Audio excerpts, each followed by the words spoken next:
첫 번째 달려보죠. 흉기로 풍선을 퍽퍽. 지난 금요일 그 사건 때문에 흉기자만 나와도 가슴이 덜컥 내려왔는데요. 자, 사방 가족께서 직접 제보해 주신 영상입니다. 만나보시죠. 자, 행사용 풍선을 달아놓은 한 가게 앞입니다. 자, 남녀 2명이 저렇게 서 있는데요. 갑자기 여성이 주저앉더니 핸드백에서 뭘 꺼냅니다. 그러놓고는 갑자기 풍선을 푹푹 찔러요. 저렇게 다가가서 지금 안 보이는데 푹푹 찌릅니다. 힘이 얼마나 센지 풍선 전체가 지금 막 휘청휘청 흔들릴 정도죠. 자, 남자는 옆에서 말리지도 않고 아이고 잘하네 뭐 이렇게 지켜보기만 하고 있어요. 자, 가방을 챙겨서 가는가 싶더니 다시 돌아서 또 푹푹 풍선. 아니 풍선에 저거 보세요. 저거.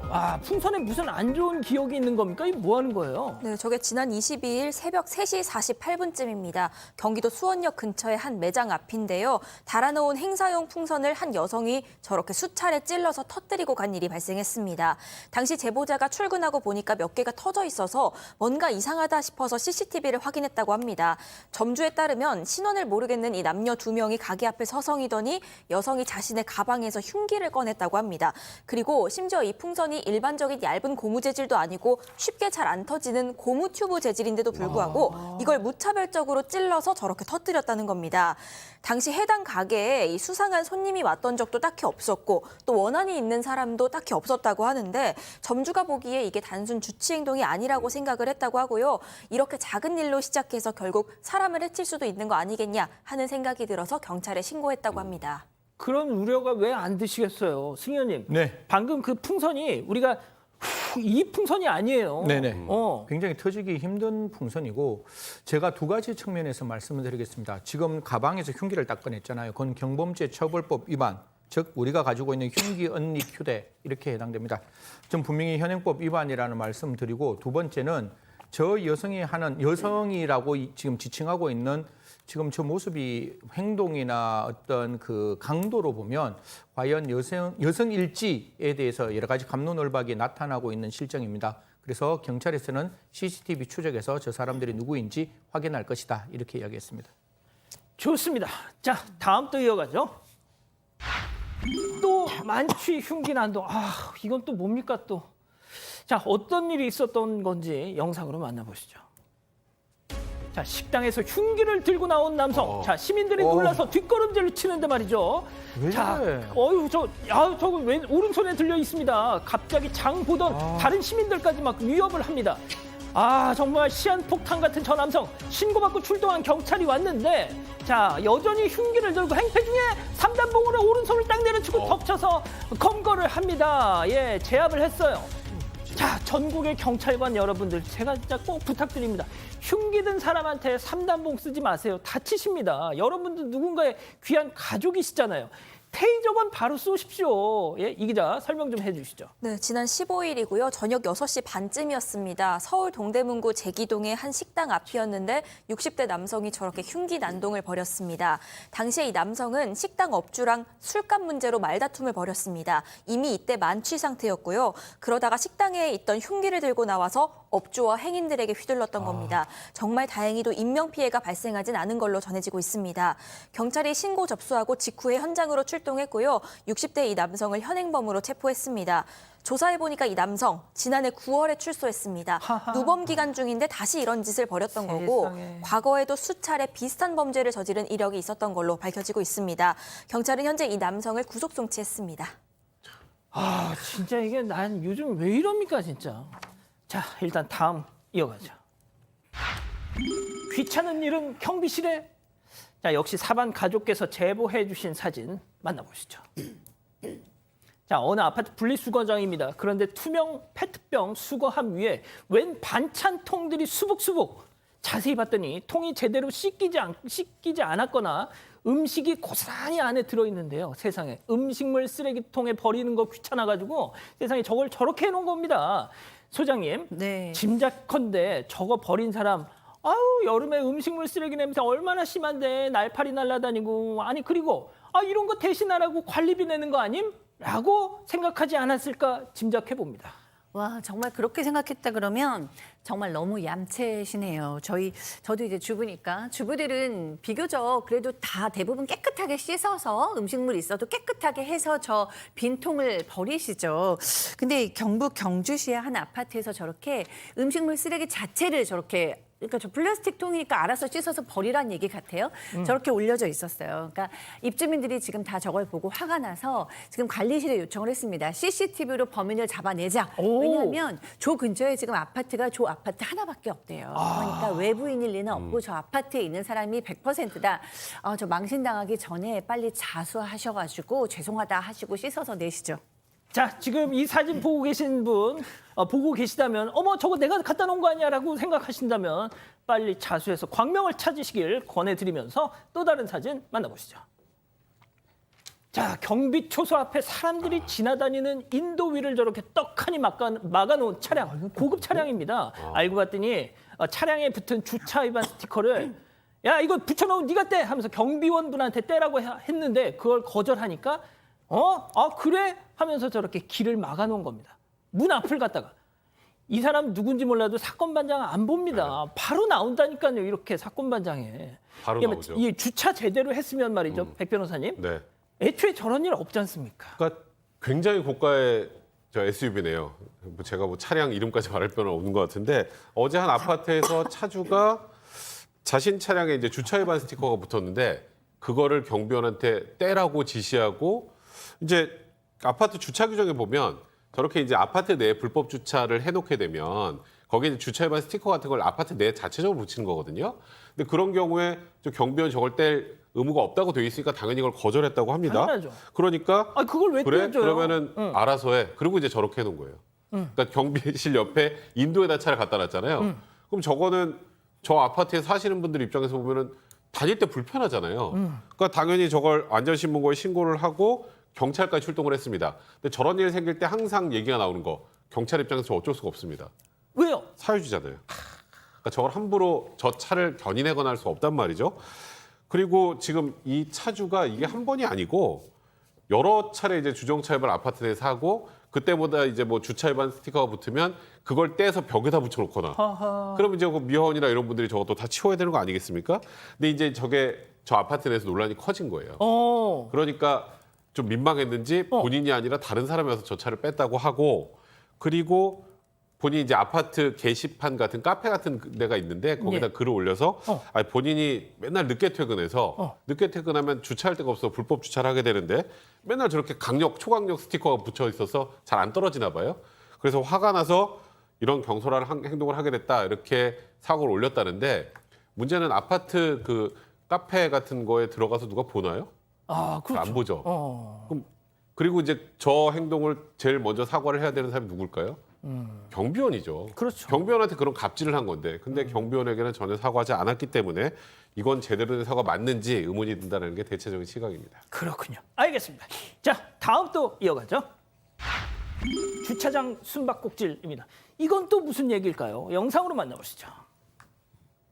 자, 음주운전 의심 신고받고 출동한 순찰차입니다. 자, 그 앞으로 쌩 저렇게 지나가는 의심 차량. 야, 차 세워 해도 계속 저렇게 달아나는데요. 골목길로 이리저리 피해가더니 한 아파트 지하 주차장으로 쏙 들어갔어요. 자, 먼저 진입한 순찰차가 저 내부를 저렇게 막 샅샅이 뒤지고 있는데, 자, 다른 경찰들이 CCTV 확인하는데요. 이때 순찰차를 보더니 차량 뒤로 쏙 숨는 저 운전자들 경찰들이 CCTV 확인 후 차량 아래쪽까지 밑에 뭐 혹시 없나 하고 아래쪽까지 막 했는데 이때 한 경찰이 차량 뒤편으로 가는데 저기 있다 저놈이다 하면서 달려가는데 지들이 잡혀야죠. 어쩌겠어요. 잡혔습니다. 검거 성공. 자, 저 좀 잡아주세요. 예, 저 좀 잡아주세요. 그러니까 이렇게 한 겁니다. 제가 그거 안 들키려고 이러고 딱 잡힌 거예요, 승 의원님. 진짜 왜 저렇게 하는지 정말 모르겠네요. 대한민국은 어떻게 보면 대리 운전할 수 있는 게 완벽한데 저렇게 하는 게 저는 이해가 되지 않습니다. 지난 3월 22일 새벽 1시 40분쯤 인천에 있었던 사건입니다. 아니나 다를까 자동차들 저렇게 운전하면 관제센터라는 곳에 자동차 이렇게 막 지나가는 걸 보면 이 자동차가 분명히 음주운전을 했는 듯하다라고 해서 의심 차량을 목격해 이제 경찰에 신고를 했고 경찰이 딱 출동을 하는 거죠. 그래서 출동하는 과정에서 이 차를 딱 보니까 어떤 아파트 안으로 들어가는 거예요. 아파트 안에 들어가자마자 저 사람들 보시면 아시겠다시피 숨박 꼭지를 시작하게 되는 거죠. 우리 경찰 저걸 놓칠 수는 없는 거 아닙니까? 저 아파트 단지를 샅샅이 뒤져서 저 사람들을 잡았다라고 합니다. 아니나 다를까 이 사람들 면허 취소에 음주 상태였다라는 것으로 전해지고 있습니다. 거기 숨는다고 그걸 못 찾겠어요. 어? 자, 다음 또 이어가죠. 심란하다, 심란해. 도대체 왜 심란했을까요? 직접 확인해 보시죠. 자, 잊을만 하면 등장하는 자, 비 오는 거리 이 횡단보도에 시선을 사로잡는 저 빨간 원 안에 살구색의 무언가 한 남성이 아무것도 걸치지 않은 채 진짜 심란. 또 우산은 썼어 또. 저 우산만 쓴 상태로 횡단보도를 걷고 있는데 변호사님 요즘 덥기는 합니다만 예 아니 저는 저렇게 실오라기 하나 걸치지 않았는데 우산은 쓴 건 또 참 진짜 신기합니다. 심란하네요. 예. 제가 설명하기도 좀 민망한데 최근 이제 한 온라인 커뮤니티에 충남 당진시 한 도로에 지금 보시면 횡단보도에 어떤 남성이 살구색인 건 실오라기 하나 걸치지 않고 보통 저럴 때는 우산도 잘 안 쓰는데 우산은 또 썼네요. 그러니까. 비는 또 맞기 싫었나 봅니다. 그러니까 어떤 분이 이제 음식을 찾으러 가다 갑자기 저 광경을 목격을 하게 된 건데 일단 지금 딱 보면 저 남성이 예를 들어서 너무 뭔가 무슨 누군가의 공격을 당하는 위기 상황에서 저렇게 뭐 도망가는 것 같지는 않고 굉장히 여유롭게 저렇게 우산을 쓰고 저렇게 건너고 있는 건 누가 나를 봐달라는 거거든요. 본인이 좋아서 누가 나를 봐달라는 겁니다. 전형적인 저 공연음란죄에 해당할 만한 그런 사안인데 참 저걸 제가 뭐 어떻게 설명을 드려야 될지 모르겠는데요. 예. 저런 행동을 하면 보통 사람들이 다 피하고 하니까 그게 즐거워서 그런 것인지 납득이 되지는 않습니다. 일단 저기가 충남 당진이라고 하는데요. 혹시 관련해서 저 사람 알아요 하시는 분 계시면 저희한테 연락 좀 주십시오. 좋습니다. 자, 마지막 사연으로 가볼게요. 내 친구에게 반한 신우이. 이거 제목으로 뭔가 팍 옵니다. 네, 맞습니다. 소개팅 해달라는 신우이 때문에 곤란하다 이런 사연인데요. 사연자는 30대입니다. 얼마 전에 이제 우연히 사연자가 자신의 동네로 10년지기 남사친이 이사 왔다는 사실을 알게 됩니다. 그래서 오랜만에 카페에서 만나서 수다를 떨고 있는데 우연히 지나가던 신우이를 마주치게 된 겁니다. 당시에 이렇게 양쪽에 소개를 시켜주고 그냥 인사하고 갈 길을 갔습니다. 그런데 그 이후에 사연자가 볼 일이 있어서 시댁 가서 밥을 먹고 있는데 평소에는 친하지도 않던 신우이가 그 남사친의 외모가 아무래도 좀 마음에 들었던 것 같습니다. 그 얘기를 꺼내면서 자리 좀 만들어달라 이렇게 얘기를 한 거죠. 그런데 마침 그 남사친도 또 미혼인데다가 나이대도 비슷하고 둘 다 객관적으로 봤을 때 큰 문제가 있는 사람들이 아니긴 합니다. 하지만 괜히 소개시켜줬다가 뭔가 문제가 생기거나 안 좋은 상황 생기면 이렇게 중간에 있는 주선자인 사연자가 곤란해질 것 같고 또 잘 된다고 해도 그렇게 되면 친구가 가족으로 들어오잖아요. 그것도 그거 나름대로 좀 곤란할 것 같고 잘 돼도 잘 안 돼도 문제일 것 같아서 굉장히 좀 난처하다고 하는데 어떻게 하면 좋을지 이렇게 의견 구해보는 사연 보내주셨습니다. 그렇군요. 자, 기다리고 기다리셨던 푸처 핸즈업 타임 유튜브 JTBC 뉴스 채널과 사건 반장 독립 채널에서 동시에 스트리밍 되고 있는데요. 우리 가족 여러분들도 채팅창에 OX로 함께 참여해 보시죠. 먼저 신우입니다. 어머 세연이 진짜 완전 어이없다. 나 지금 완전 기분 상할라 그래. 제가 부끄러우세요? 언니 남사친이랑 비교해서 제가 부족하다고 생각하시는 거예요? 세상에, 난 언니 가족이라고 생각했는데 완전 배신감 쩐다. 오빠, 성문 오빠 여자 보는 눈 없는 거 진짜 알아줘야 돼. 동그라미. 야, 이거 완전 남녀 구도로 가나요? 좋습니다. 자, 다음은 올케언님. 어머머머머머, 아가씨 말 좀 심하게 하신다. 그리고 부족할 거 하나 없다는 건 도대체 무슨 자신감? 다 떠나서 잘 된다는 보장이 있어요? 잘 안 되면 그때 가서 저 또 얼마나 원망하려고? 오빠, 성문이 오빠, 왜 입 닫고 가만히 있어? 내 편이야, 아가씨 편이야, X. 예. 자, 일단 승현이부터 가볼게요. 저는 일단 그 전에 한번 이 사연에 대해서 제가 지금 정말 이해가 안 되는 게 지금 남편의 부인이 다른 남자를 만났다는 거잖아요. 남사친이요. 그게 가능해요? 나 가능하지. 그냥 예, 사람 만나. 여하튼 다시 올게요. 제가 이 할아버지 마인드 제가 고치고. 왜 이렇게 또 조선시대에서 오신 겁니까? 예, 지금? 여하튼 남사친을 만났는데 그 다음에서 그러면 이 저 부인한테 이 남사친을 신우이가 소개시키면 제가 중간에서 많은 중매를 하는 친구들을 보면 잘 되면 본전이고 안 되면 진짜 나락으로 빠집니다. 저는 절대 이거 반대합니다. 그래서 내 부인을 사랑한다면 그 부인, 제가 남편이라면 그 부인한테도 절대로 내 동생에게 그 친구 소개시키지 마. 왜냐하면 잘못되면 진짜 우리 이상해져라는 이야기 하고 싶습니다. 그렇군요. 자, 백 변호사님요. 그러니까 가족이 아니면 상관없어요. 그리고 또 뭐 일단 시자 들어가면은 또 좀 뭔가 미묘한 그런 것들이 있잖아요. 이게 만약에 잘못됐을 땐 답이 없거든.